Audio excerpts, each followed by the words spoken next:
Hello, and welcome to the Knitting with Cat Hair podcast. My name is Nikki. I am also known as Knitting with Cat Hair on Instagram and Cat Hair Knitting on Ravelry. I'm coming to you from Sudbury, Ontario, Canada, which lies atop the traditional lands of the Tecumseh and Anishinaabeg people, where I live with my partner, our 2 daughters, and our 5 cats.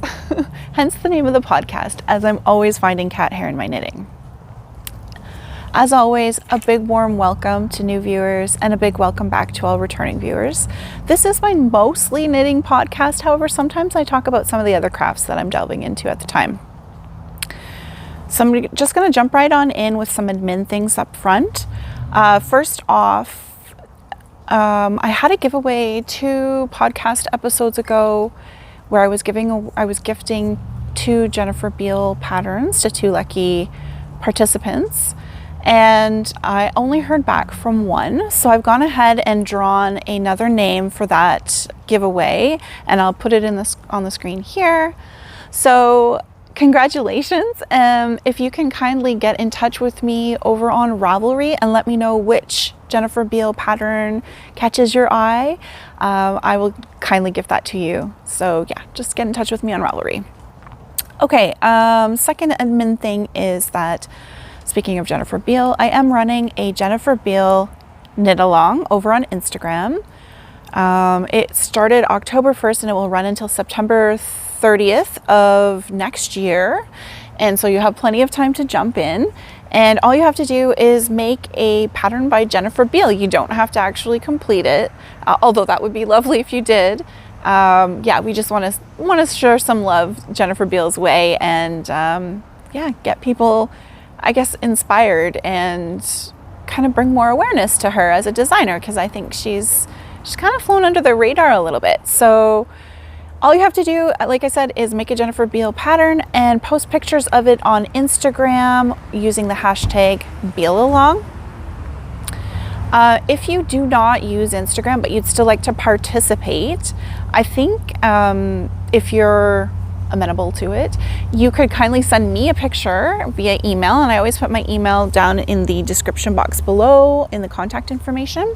You can email me a picture and I can post it on your behalf so you're entered in the draw. And I'm going to be drawing I think 2 names for the make along. I don't know if I might do one at the 6-month mark and then one later at the end.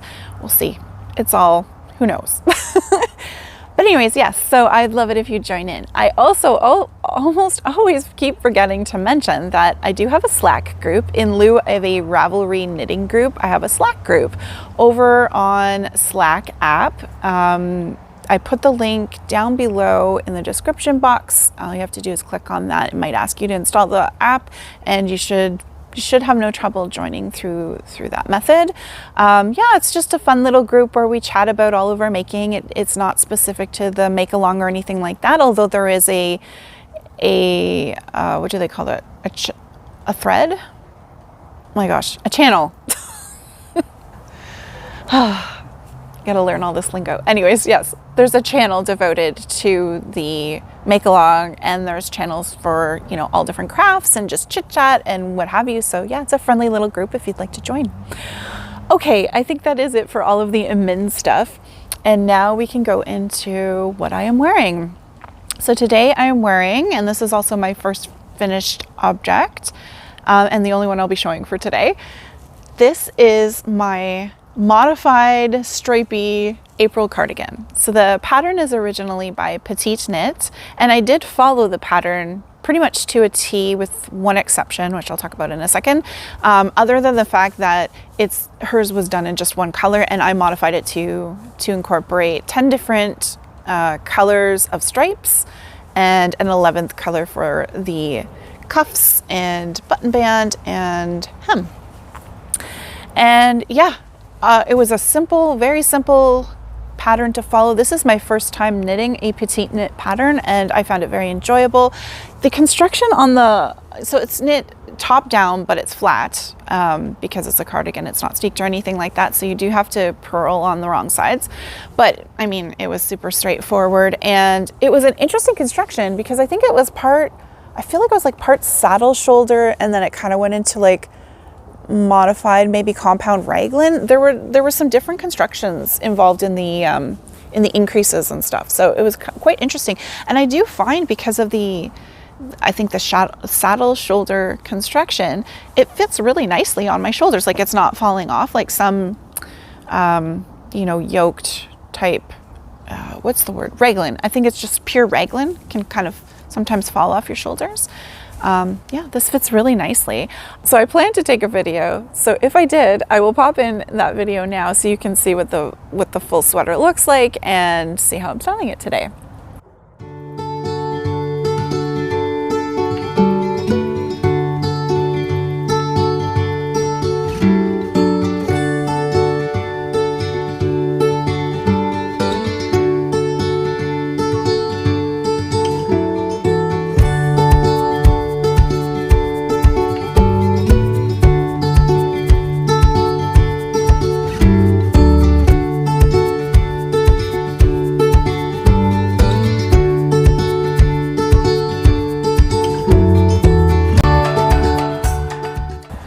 Yeah, so you will notice that I'm wearing it open, although there are buttons on it. I'll come closer here. So I do have these really lovely little vintage wooden buttons that I've put on, and I got these from Vintage Button Store on Etsy, which is a Canadian vintage button shop. Actually, is it called I'll pop the name in down below. All the links will be down below. I can't remember if it's Vintage Button Shop or Vintage Button Store.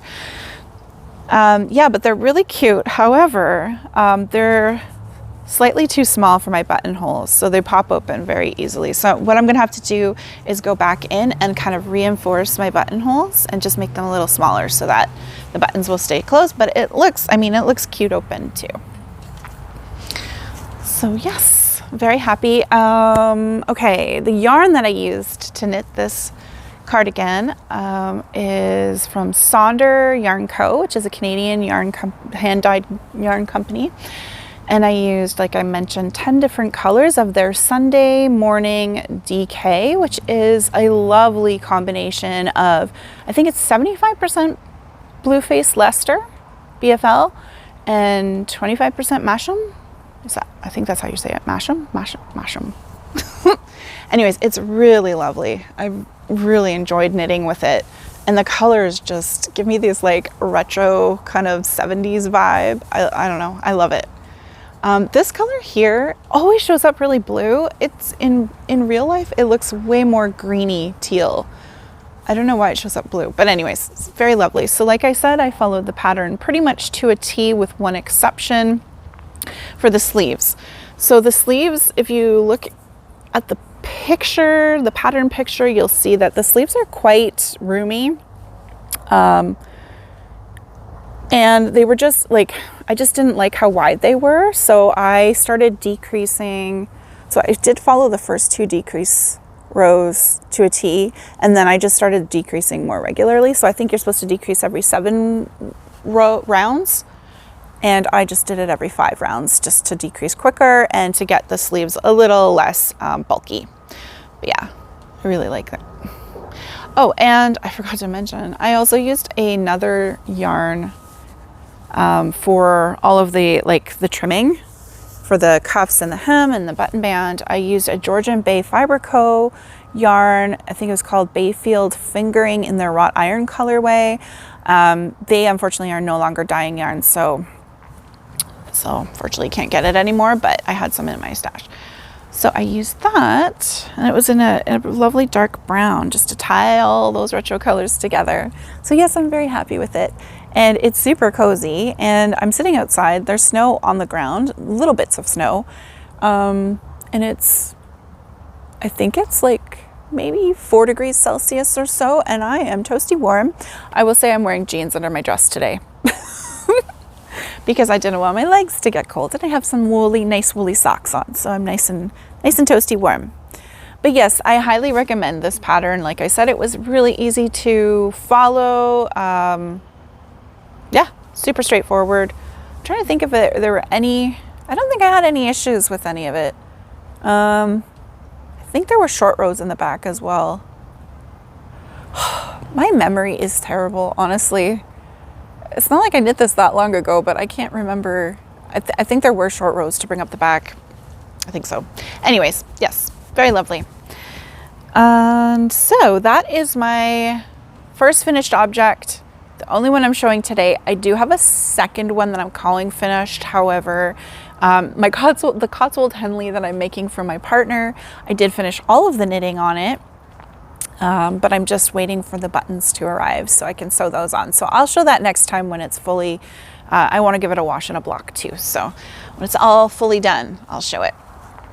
Okay, so moving on to works in progress. Okay, I've been really bad. I had a case of castonitis, and I think I cast on 4 or 5 different things, and then swatched for 2 others. So it's a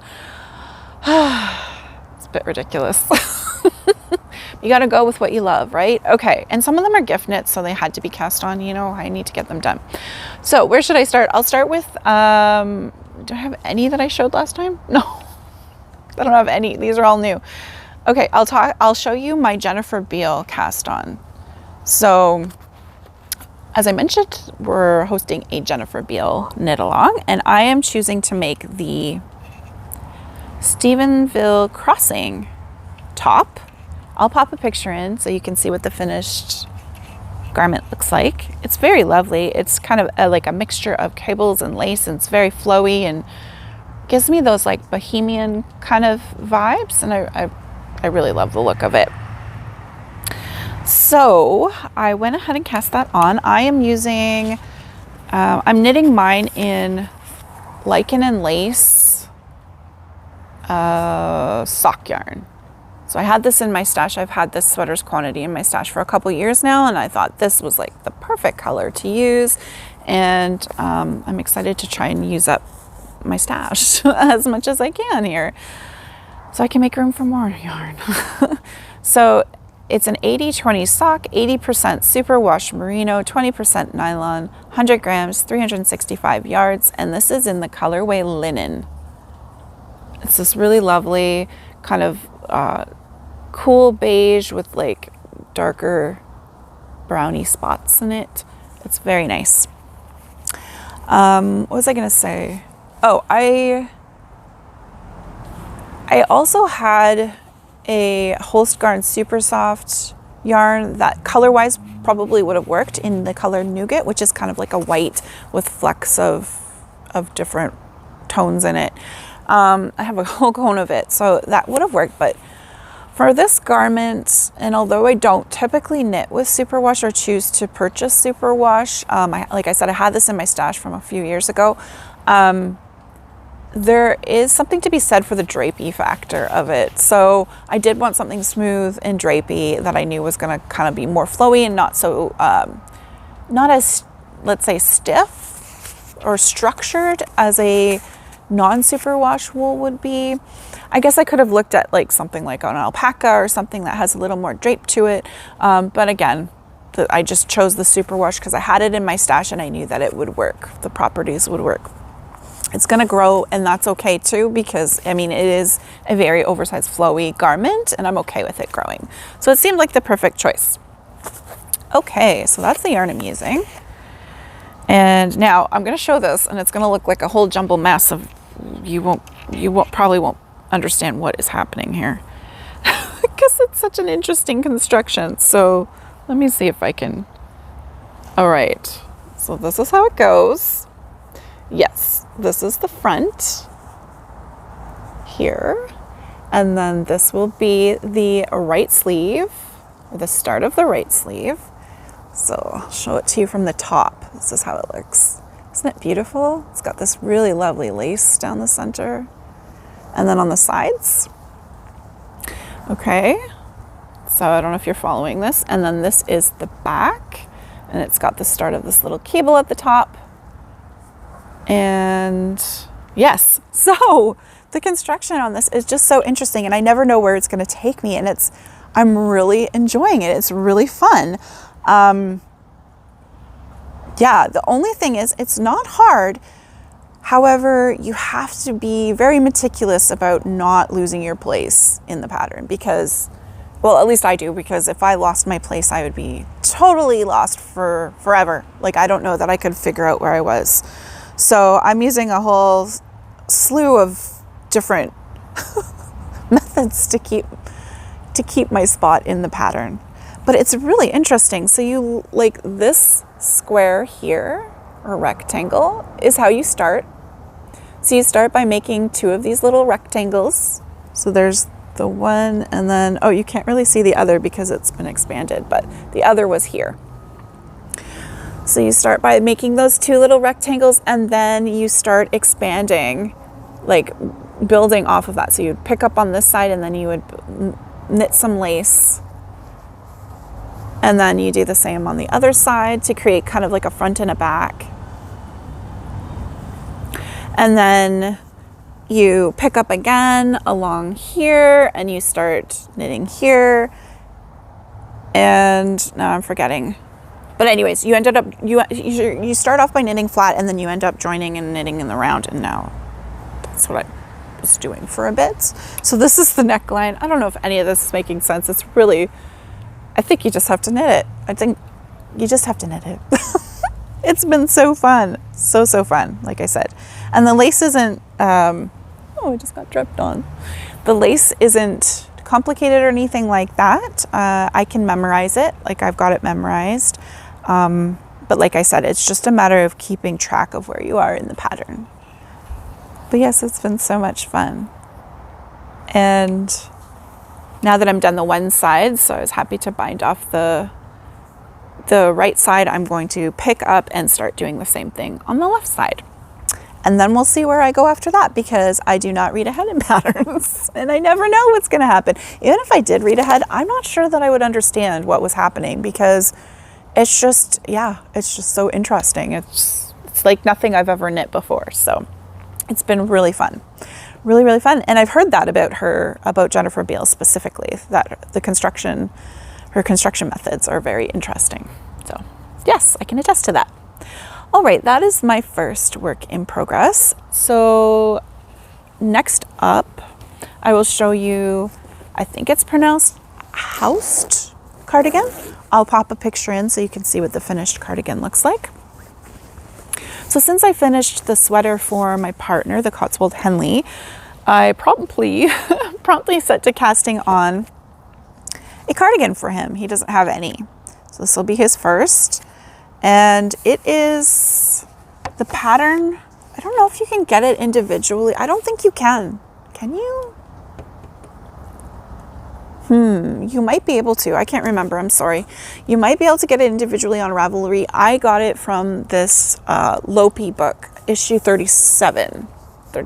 It's in English. And this book has so many, to me anyways, beautiful patterns in it. It's very autumnal, as you can see from the cover. It has tons of cute, like adorable little kids garments in there as well. Like, look how cute that is. I love the texture on that. I meant to do a flip through on this because it's so cute. I'll just do a real quick one. Oh, I would make that for myself if they had the adult version. Unfortunately, it's just the kid one. But yeah, so many classic sweaters. And is this one of them? Some of the patterns they do in different color combinations. So for instance, this one, so you can see what it looks like in different colors. Even though they're the same sweater, they look very different when they're knit up in different colors. I really like this one. Yeah. So anyways, I am making the Haust. And so all of the patterns in this book are knit up out of They're either knit up, I think they're almost, I don't know if there's any einband, but there's definitely Letlopi, Alafos Lopi, and there's one Plotu Lopi pattern in here. So they're all made with Lopis, which is an Icelandic wool. It's quite rustic. I would say it's very rustic. I don't have a problem wearing it next to skin. However, it's definitely at that rustic end. Like I don't know if I've felt any yarns that are more rustic than Letlopi. No, I don't think I have. Briggs and Littles pretty much is up there too, but yeah. Anyways, so I'm knitting it up out of the original called for yarns, which are Alafos Lopi. This is my first time knitting an Alafos Lopi, but trick for those who are thinking about making a sweater or cardigan for your partner and they're larger than you and you don't want to, spend forever knitting a fingering weight sweater. Highly recommend going with like worsted and higher. It's so much quicker. So this is actually, I think it's a bulky. And the 3 colors that are used in this one are, I don't know if do they have the names? Oh, they don't have the names on them. They do have names, but so it's like this really beautiful olivey green, or olivey or khaki. Yeah, I think it's an olivey green. Pretty peachy kind of oatmeal color. And then this gorgeous rust. So these are the 3 colors. I just love those. Oh, they make my autumnal heart sing. And I really don't have much to show for it yet. I just started. I've done the bottom ribbing. Whoop. Bottom ribbing, and I've started knitting the actual sweater. So it is knit bottom up in the round, and then steek stitches are placed. Did I have my steek stitch there? Steek stitches that you're going to cut afterwards. So you cut down the center and that opens it up into a cardigan. And so in terms of modifications, I've already added in more steek stitches than they called for. I think they said 2. I was like, 2? No, not for my first garment steek. That does not sound like nearly enough. So I put 5. And what else have I done? John, my partner, had asked that I omit the color work at the bottom. So see, there's some color work at the bottom there, and there's color work along the sleeves before the cuffs. And he asked for me to omit those. So it's kind of crappy because now I have nothing to look forward to until I get all the way up to the top for the yoke. So it's gonna be a lot of stockinette in the round, just knitting. But you know what? It's good. It's good to have a project that's mindless that I can just pick up and knit on whenever I need to. It's on super large needles. What am I using here? US 10 6mm needles. So hopefully it's gonna knit up fast. And yeah, so that's my progress on the Haust. So I will say that the patterns in this book are not size inclusive. I'm making the largest size for my partner, which I think of this particular cardigan goes up to a chest size of 118 centimeters, which I think is a 47 inch. I think. Oh, I can't remember now. But anyways, yes, that's the largest size, and that's definitely not size inclusive. So just a heads up.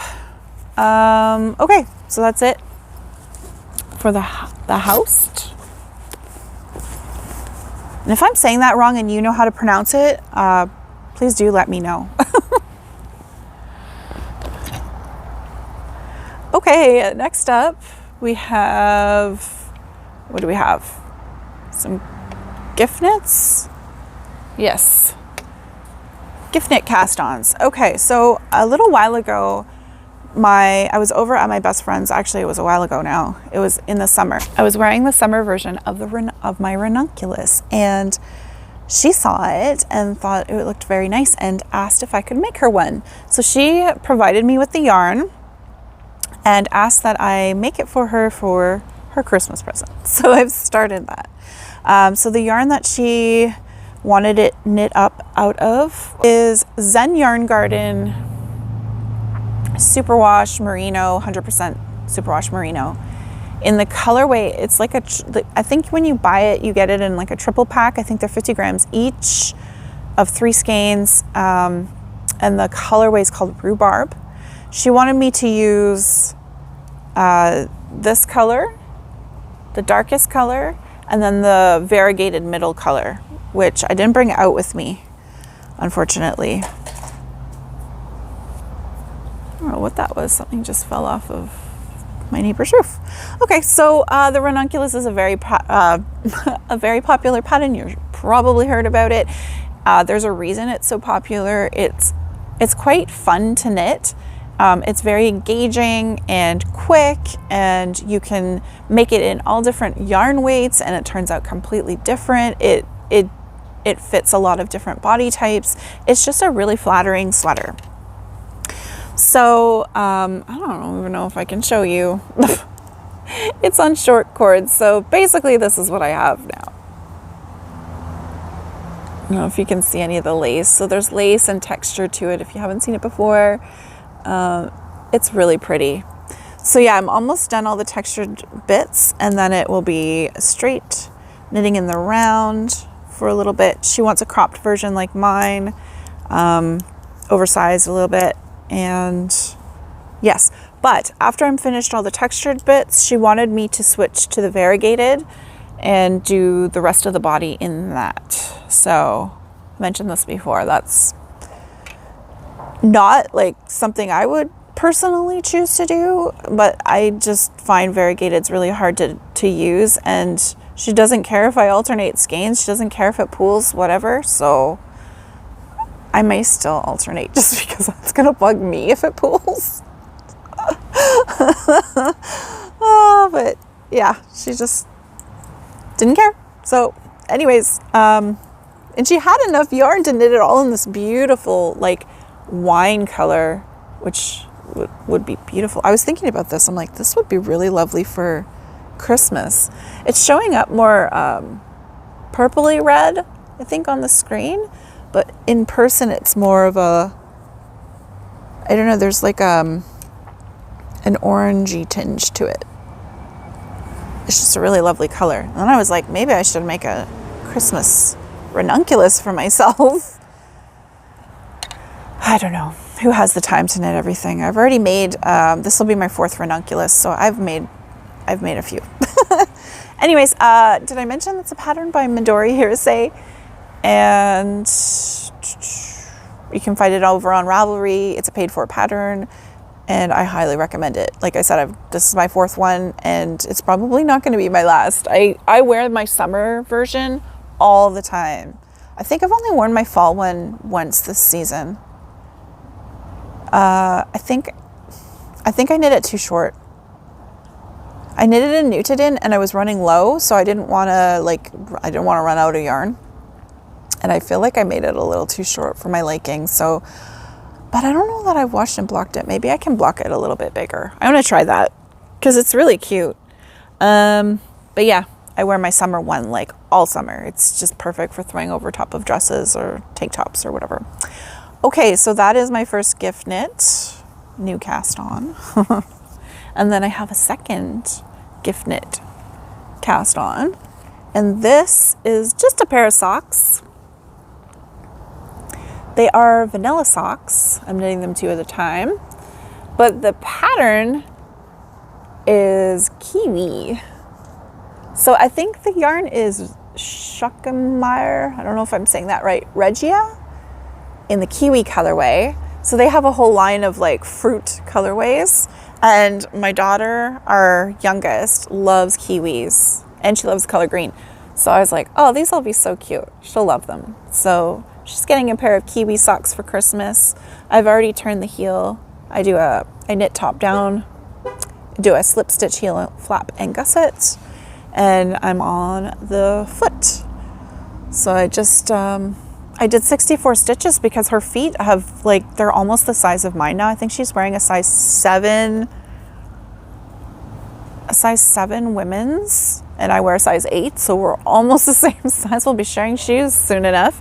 And so, yeah, I'll just knit the foot a little bit shorter than I would for my own. And then after I'm done these, I will make up a pair of, I haven't ordered the yarn, but I'm going to, I know where I can get it. There's a watermelon version, and I'm going to knit those for our eldest, my stepdaughter, because she loves watermelon, and then they can both have matching fruit socks. I thought it'd be cute. And what was I going to say? Oh, yes.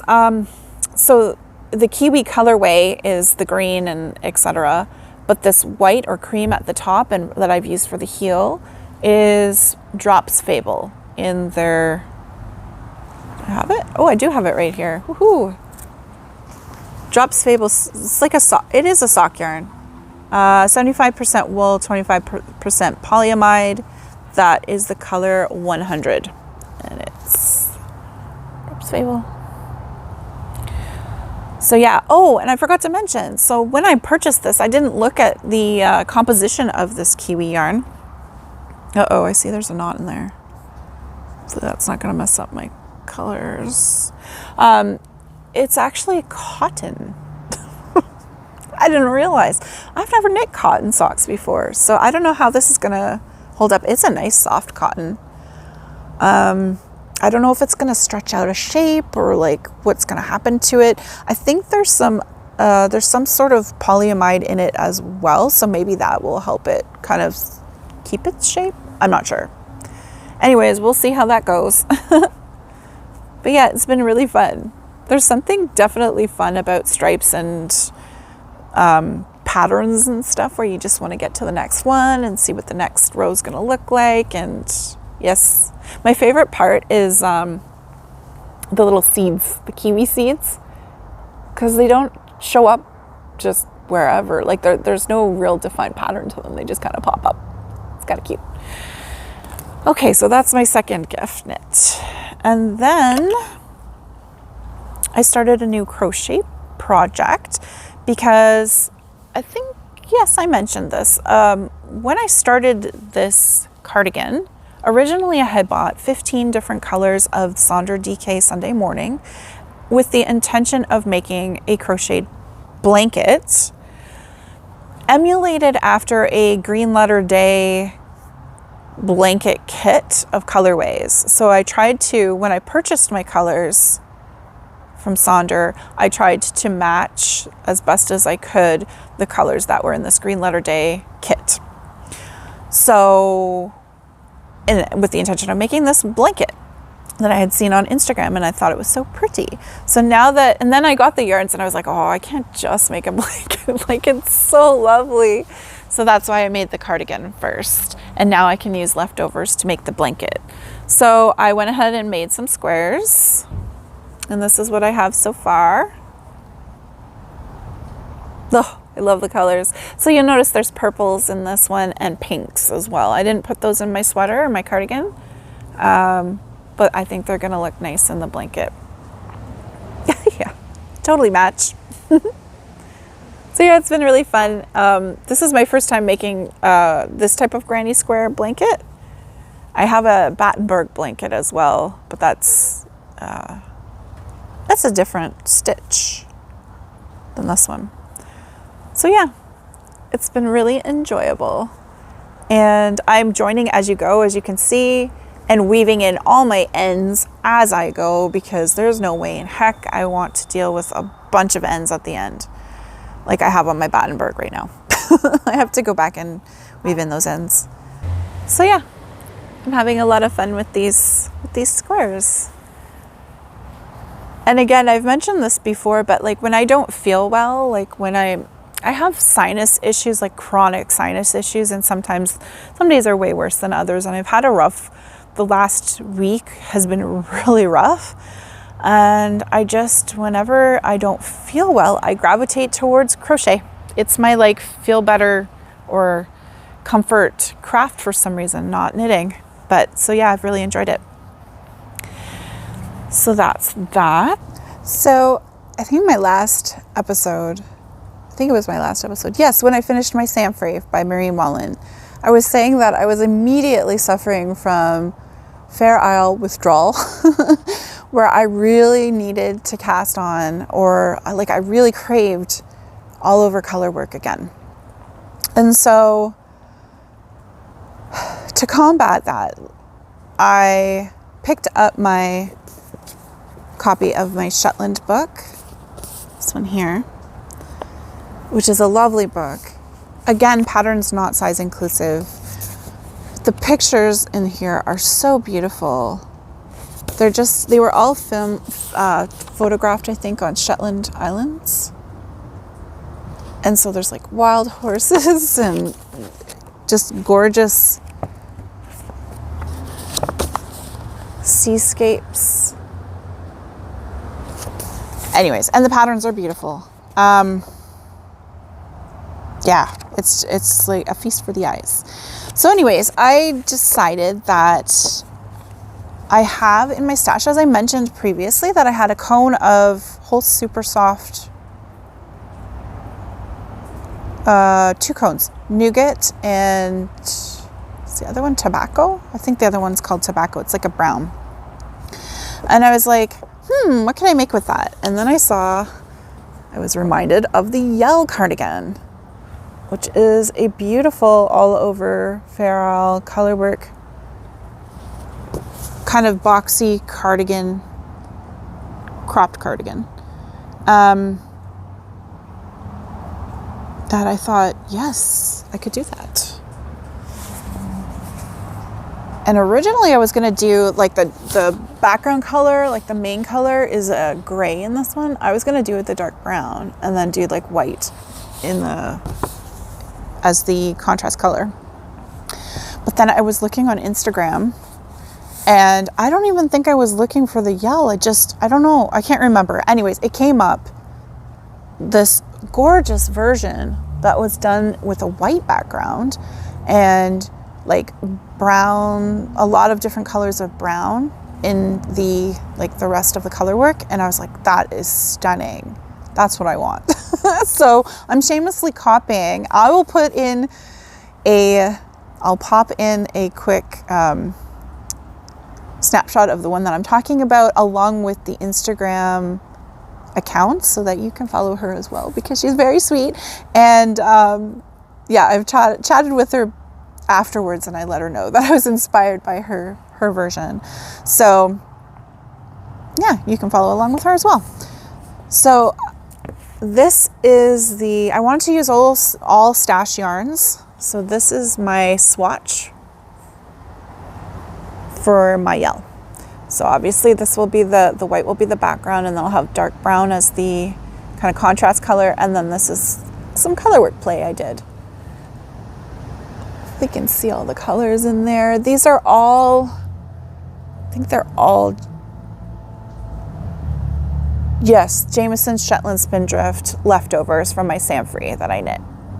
So I just took out kind of all the autumnal colors and played around with them, and knowing full well that I wanted to definitely incorporate some of the turquoises that were in the sweater. And there's a few in here that I'm probably going to change. Like this won't be the final. But it always helps to see, like, you know, some of these are really low contrast, especially this one. And I don't know if I want to keep like the white backgrounds. I might reverse them. Anyways, it was fun to play around, and it satisfied my need to do some Fair Isle knitting without fully committing and casting on a brand new project. But yes, so now I'm ready to do it whenever I have free needles, probably after I get my obligation knits done. But yes, I think it'll be lots of fun. So that is one thing I've been swatching for. And then the other, I haven't finished the swatch, so I did not bring it out. I'll show it next time. So I just wanted to mention that in my quest for all over color work, I have been revisiting Sidsel Hoivik, which I discovered originally on an older episode of Fruity Knitting, which I watch a lot of. She is a Norwegian designer, I believe. Yes, Norwegian. And she does very beautiful all over, oftentimes involving, 2-color large panels of color work in Norwegian style. And yes, and then she embellishes them. Oftentimes, majority of the time, she'll embellish them with embroidery and beads and sequins and things like this. And they're just stunning. They're just beautiful. So I have been looking at them for a really long time and trying to figure out, because yes, for me, I am a process knitter and I do enjoy the process very much of knitting color work. However, I have to be sure that what I'm making is something I'm actually going to wear. And I have how do I say it? I don't really know what my style is, but I'm not overly fancy, let's say. So a lot of these patterns are really, to me, they're very dressy looking. And I'm I don't know how I would incorporate them. I appreciate their beauty. And I appreciate that there's others that can totally pull it off, but I just don't think that it's me. So anyways, I eventually stumbled upon this Starry Night long jacket. I'll pop a picture in of what it looks like, and I think it's gorgeous. I am not a blue person. I don't typically knit with blue. I don't, I just don't gravitate towards blue, although I know it's a color I should be wearing just because I have blue eyes and I know it looks good on me, but I don't enjoy knitting with it. It's not my color. So, but even I was this blue jacket is just gorgeous. But I was it'd be even more gorgeous in a color that's more neutral that I could wear, more often. I think that would be more me. So that being said, I went ahead and ordered a kit for the Starry Night long jacket, and Sidsel will allow you to substitute colors. She says right in her right on that page, it said if you wanted different colors, just let her know and they'll substitute them. So I went ahead, and the original is knit up in Hillesvåg Solja, which is a Norwegian pelt wool, and I requested a replacement of another Solja color and a Vilja color, which is a Norwegian. It's by Hillesvåg as well, and it's I think it's lamb's wool. And these are the two colors that I got. Brown and white. Not white, no. Brown and beige. Definitely not white. It's more of a creamy color. And so I've started swatching with these two to see if that's what I want. I will say, I love the idea of them. I'm going to use the brown as the background and then do the beigey cream as the contrast color. But it doesn't have that wow factor that the blue version has. So I don't know. I might switch it up. I'm not sure. I have another color of Hillesvåg. It's called Lys Rødlig beige or something like that. It's a different beige. And I might see what that looks like with the brown. And if I like that better, it'll be lower contrast. But I feel like that's what I loved about the original, the blue. It has, the color work is very lower contrast, but still visible. It's just so pretty. So if I can get that in a brown, I think I'll be very happy. And it's not like this color would ever go to waste. I could make a million different things just out of this one color, which is a really lovely color. I think it'd be nice on me, not too pale. So anyways, yes, that's what I've been doing. I've been looking at Sidsel Hoivik's patterns. So that leads me into acquisitions. I don't usually talk about acquisitions, but I am going to share this one. Actually, I have two things. They're not yarns. When I ordered her that jacket kit, I also got her my Best Knitted Treasures book, which is so lovely. So you can see here how beautiful that is, but just totally, I don't know how I would wear that, how I'd pull that off. But this is full of beautiful patterns, and it comes signed. She actually signs the book, which is so lovely. So yeah, I was thinking, you know, something that's more like a sweatshirty style I might be able to pull off, like this one. Just so pretty. I don't know if I'd do it in yellow. I don't know that I'm a yellow person, but yeah, and you can see along the edges here, the embroidery. I don't know if this one has beads on it. I'll have to look. No, doesn't look like it.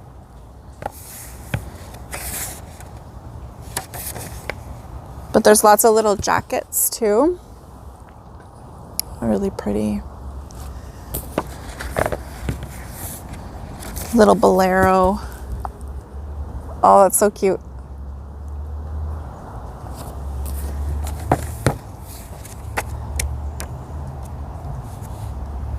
This one's different too. It's more of like a plaid style. It's a little more casual. I could pull that off, I think, in the right colors. Just trying to see if there's anything that I actually like that one too. It's cute with the striped sleeves.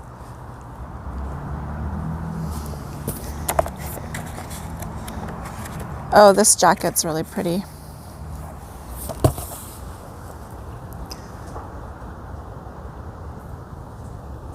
It's really nice too.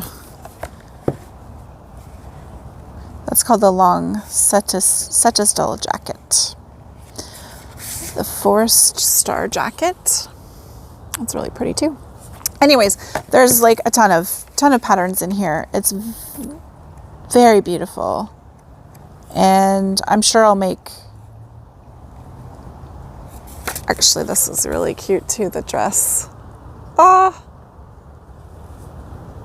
I think my daughter had one like this a long time ago when she was little, like 4 or 5. I didn't knit it, but it was a similar style. It was so cute. Yeah, I really like that. Yes, definitely. Oh, so many things. That's interesting too. Sorry, this will be the last one I show. Flower Power. Is it Flower Power? Flower Power long jacket. And I think there's beads in there. Oh, you can see. It's really pretty. Okay. Anyways, so that was something that I ordered along with it. You can purchase several kits, like, so it comes with all the yarn and you can even get the embellishments, like the buttons that go with it if you'd like the exact same thing, the beads and stuff like that. She also has just individual patterns that you can purchase, and then books as well, or at least this book. I think she has this one. She might have another one that's not in English. I think there was a second book. Anyways, yes, highly recommend. Although the sizing, again, I don't know what's with me. All of the things that I've been showing, except for the Jennifer Beale pattern is very size inclusive. Everything else has been not very size inclusive, all the books that I have. So just a word of warning. Okay, and then finally I'm going to move on to spinning. And one of the things I will say, so one of the things that has kind of been stopping me from spinning as much is, there's two things really. The one, so I use a drop spindle. So it's very slow going. That's not the issue for me. I'm okay with that. I'm okay with it. But the plying afterwards, I'm like, I have to wind each individual spindle. So I have 2 spinning spindles and then 1 plying spindle. So I have to wind a ball of the 2 plies together and then spin that on the plying spindle. And it's just this like whole thing that I just feel like is slowing me down, because it just feels unnecessary. So honestly, I was debating getting an e-spinner just to ply with. And then I was like, no, I'm not going to do it. because I know it's a slippery slope, and then I'll just start spinning on the e-spinner and forget about my drop spindle, and I don't want to get there yet. I still want to enjoy, I want to take time and enjoy my drop spindle. So the other option was to get a Lazy Kate or make your own. I know you can make your own. I chose to purchase one from a Canadian hand maker on Etsy. I'll pop the name in here and I'll put a link down below. The name is escaping me. I'm just gonna stand up and get it. So this, can you see? There. This is my Lazy Kate. I haven't plied off of it yet because I don't have, like, I need to fill this spindle up and then fill this one up with the same yarn, or yeah, the same fiber. And then I will use this larger one to ply the two together and to make the yarn. So the way that this works, if you're not familiar with it, so I've put my big giant spindle on here, but you don't need, I'm just storing them on here. So the way it works is, oh, you can't see what I'm doing. Okay. So you can use what's it, support spindle? Support spindle works on this too. There's little things at the bottom here where you can, your support spindle can sit. But I don't use this as support spindle, so okay, I'm just gonna put this in and I'll show you after. Okay. So the way it works is you put your spindles on, you hook them up to this loop, and they can spin on here. So they freeform spin. And then you use this little elastic with these little beads to hold it in place so it doesn't like swing around when you're playing off of it. So I've got both of my spindles kind of locked in there. They can still turn, but they're not going to swing around. And then I would just take one strand off of each and ply them together. And I totally get to skip a step. I hope that's how it works, because I haven't tried it yet, but that's my understanding of the purpose of this. So yes, I feel like now I feel more ready to spin, and because I know that I'm going to be able to get to the yarn quicker. That's the goal. Not that I'm trying to rush anything. It just felt like it was just a needless step to me, an extra step that I didn't need to do. So anyways, yes, so this, I will take it off now and show you. So I'm getting back into spinning after not spinning for a little bit. And I'm not quite as even as I was, but it's still lovely. So this is just a single ply, obviously. I haven't plied them together yet. I haven't even spun up enough to do that. And this is that lovely, oh, it's upside down, the Rideau Arcot that I got with my breed study from Longway Homestead. This is the gorgeous fiber. Oh, look at the color. It's like marble. I say that every time, but it is. It's so lovely. So the only thing I noticed about this is, I mean, I have only ever spun one other fiber before this, so this is, limited experience here, but, and it was a Corriedale. Prepped Corriedale. The only thing I noticed with this stuff, and I don't know if it's something I'm doing, if you're a spinner and you know anything about this, I find that I'm getting like little neps of fiber that I definitely didn't get in the last, like with the Corriedale, and I don't know if that's specific to the Rideau Arcot, their fiber, or if I'm doing something incorrect that's causing these little neps. But yeah, they're like, I don't know if you can even see them, but there's just little fuzzy bits every once in a while. But anyways, maybe that just adds to the uniqueness. It's so beautiful, and yeah, I haven't forgotten how to spin. I think once you learn, it's probably like riding a bike. You never really forget. It's just a matter of being more consistent. And so I'm going to have to continue to work. So my goal is to try and spin every day, even if it's just for 15 minutes. That's what I was doing before. And that's plenty to just keep up the practice and to keep consistency and to make progress, because I'd really like to, use the yarn one day. I don't know what I'm going to do with all these breed studies. I think I was going to do a blanket. I haven't decided on a blanket pattern or anything like that, but I think that'd be a really interesting way to show off the different fibers in one kind of larger piece. But who knows?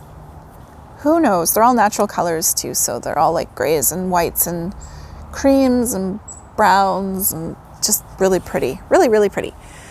But yes, so that is it, I think, for all of the kind of making talk. But I do want to get back to the Spread the Love segment. So in this episode, Spread the Love segment, I would like to recommend 2 knitting podcasts that you may not be familiar with. They're a little bit probably lesser known. They just have smaller subscriber numbers, but they're very good. So the first is, I was talking about Sidsel Hoivik, and this podcaster loves to knit Sidsel Hoivik patterns. I think she's already done 3 and she may be on her 4th. So if you really enjoy that kind of style, you may really enjoy her podcast. So her name is Margaret. Her podcast is called My Wonderful Knitting Life, and Margaret is out of Canada. And yes, she's knitting so many beautiful things, and I would highly recommend that you check out her podcast. And the second podcast that I'd really like to recommend today, that is one that I just started watching fairly recently, but I've gone back and binge watched all of her episodes, is The Woolly Closet. And this is a podcast with Gwen. She is based out of the Netherlands, and she loves to knit with like rustic yarns, and she's making this, what's it called? Frisian blanket, I think it's called, by Janice Hope. And it is a colorwork blanket that she's using an Advent, I think, calendar to make. And I may totally steal that idea because I've gotten my first Advent calendar this year, and I don't know what I'm going to do with minis. So I might do that as well if they kind of work together, but I thought hers was so beautiful. So yes, she's got lots of beautiful projects as well. So highly recommend checking out both of those podcasts. And of course, I will always put links down below to what I'm talking about. And I'm not sponsored by anybody. I just talk about what I love on this podcast. So that is it for all the making talk. I'm going to move into life stuff. Oh, what's happened? Not much. We had Halloween, and we carved pumpkins this year. We carve pumpkins every year, and this year we freeformed it. Sometimes we'll use those little cutout ones or whatever that you can trace on or whatever. This year, no, we got ideas off of the internet, but we didn't copy or anything like that. So I did Jack from Nightmare Before Christmas because I personally love that movie. Our family loves that movie. And Lily, our youngest, did Jason from Friday the 13th because she's Friday the 13th obsessed. She likes horror movies. She does not get that from me. Her dad loves them too. So yes, that's their thing.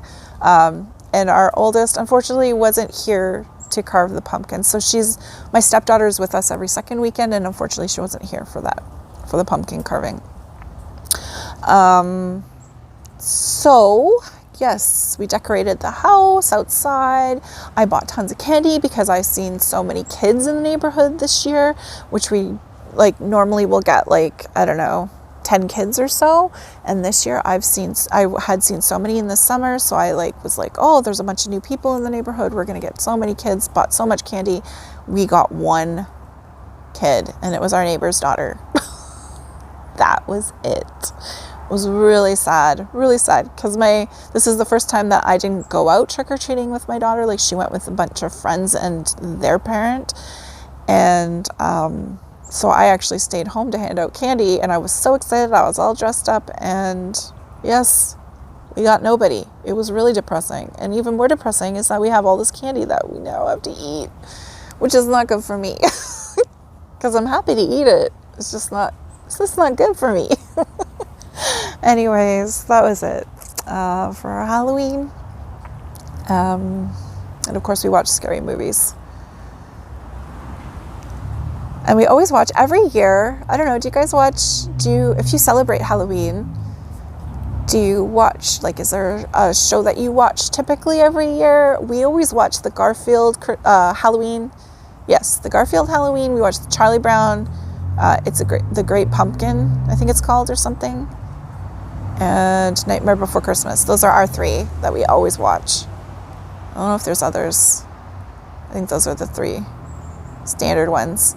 But yeah, let me know. I'd love to know if you guys have something that you specifically watch as well. Okay, something is above me. What is going on?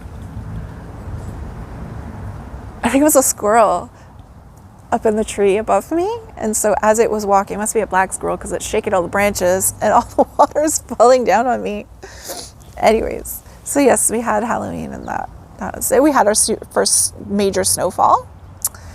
There's still little bits, like I mentioned, of snow on the ground, but nothing substantial. But when it came down, it was full on. Like, I didn't shovel the driveway, I just barreled out. We have a vehicle that's able to do that, but I did shovel off our steps and our little deck up to our house. It was enough snow, and it took me a while to clear off the car. So it's coming, and I have to get my snow tires on.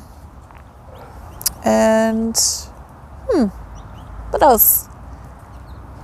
My mom is coming to visit any day now. She hasn't given me a specific date, but she is coming. And so we're all looking forward to that. She's not staying as long as she normally does. I think they're off to Ecuador in early December, so she'll only be here for a little bit. But we're very excited to have her come. And maybe, I don't know if she has any knitting to show, but maybe we can do another podcast episode together. We'll see if she has anything to show off.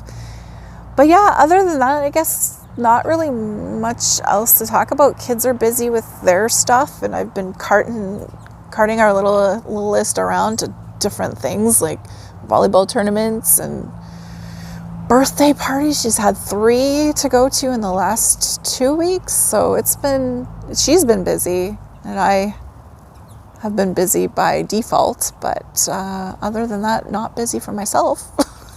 Not doing much, which is good because I haven't been feeling well, so it's good. I feel good today. I'm happy about that. Today and yesterday were good days. Anyways, I'm rambling, so I'm gonna leave it there.